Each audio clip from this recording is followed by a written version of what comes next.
we know that we have it, then that co-creative principle, the universal law, begins to set into motion in order to bring forth into form whatever it is that we want, need, and desire. There is a power and a presence that will move mountains in order to bring your good to you. Scripture says that your good is waiting upon your willingness to receive it. How often do we deny our good? Oh, I'm not worthy of it. As Laz was so eloquently portraying, oh, woe is me. Ta-da! The universe is abundant and waiting upon my request. What do I want? Sometimes what we want is not really what's in our highest and greatest good. We think it is, and then we get it, and we say, oh, that was not the partner I wanted. That was not the car I wanted. That was not the job I wanted. You are free to choose again. And now you get to choose a little bit more wisely because you've thought about it. Put some thought into what it is that you're thinking. So the core council spent, what did we spend, 16 hours or something, working around these ideas of words. Do you know how powerful words are? Especially when you have 7 people looking at one word and there are 14 different definitions. Some of them fall over here on the real negative, some of them are over here on the very positive, and then some of them are kind of like in the spectrum, someplace in between, and you wonder why we're confused. So we had to come together in order to bring forth this idea that we could understand what we were talking about. Now, what was critical, what was necessary, what was absolutely divine about this is that each of us had to listen. Listen clearly. Listen to that still, small, quiet voice. The intuitive presence that is speaking to us all the time in our own voice. We can hear it. We can know it. We can know it beyond a shadow of a doubt. Has anybody ever had that knowingness? There was something that you knew, that you knew, that you knew. No matter what anybody else was going to tell you, you knew it. Laz spoke about he knew his uniqueness. He knew that he was an individual. Trust me, he continues to be a unique individual. That's what we love about him, is that he's willing to show up and be that uniqueness that he is. And in the process, we learned more about what that is. And he learned more about who we are, each of us. And so together, the core council came and created a core council covenant. Covenant is an agreement. Scripture says where 2 or more are gathered together in agreement. Do you feel that power? Where 2 or more are gathered in agreement. Miracles happen. Mountains are moved. Walls come tumbling down. Barriers disappear.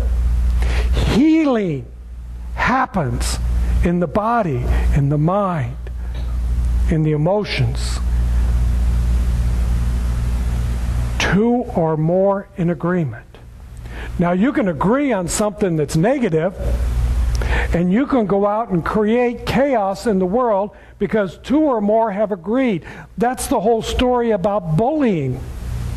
2 or more have agreed that I can get away with this, that I can pick on somebody else, that together we can be, whatever this conglomerate, this gang, this rowdy bunch of people want to be, and we can pick on somebody else. And the human race has done this for quite some time. I haven't been around for all of it, but they've done it. They've done it in the name of God. They've done it in the name of religion. They've done it in the name of race. They've done it in the name of culture. They've done it in the name of gender.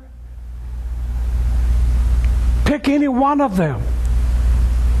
Who's doing that? It's the human race is creating all of that because I have a belief that there's not enough. I have a need to be superior, better than anybody else so that I can get mine. Thank God I'm the one that has control. Same prayer, creating an experience that goes out into the world. And you know it. You've been there. You've seen it. You've felt it. You've been a part of it. And now you want to change it. Now you want to transform it. Now you want it to be something different. This council has declared that they are the council. This is the time, this is the place to move into the next level of magnificence that we know the Center for Spiritual Living Palm Springs to be. And this is just the beginning. Next week, the core council will be presented to the congregation. We will do a blessing that honors them, acknowledges them, that supports them in doing the work that they have so willingly stepped forth to do.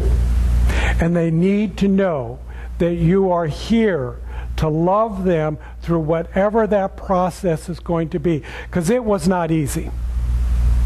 There were moments when we were working through some of these words, when we were trying to find that statement that would work for all of us, that sometimes you thought, we will never get this done if we had 1,000,000 years to do this.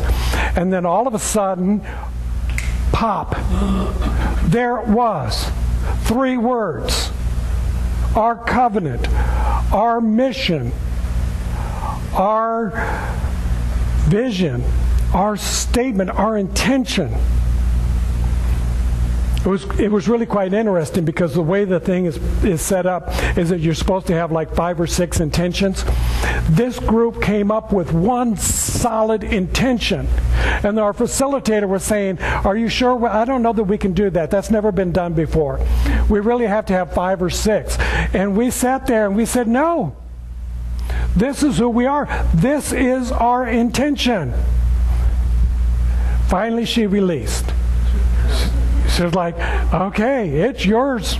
It's yours to do. I have never seen it in all of the years that I have done this, but I get it. You guys are unique. And boy, did we shine. Wow, that's who we are. We are unique.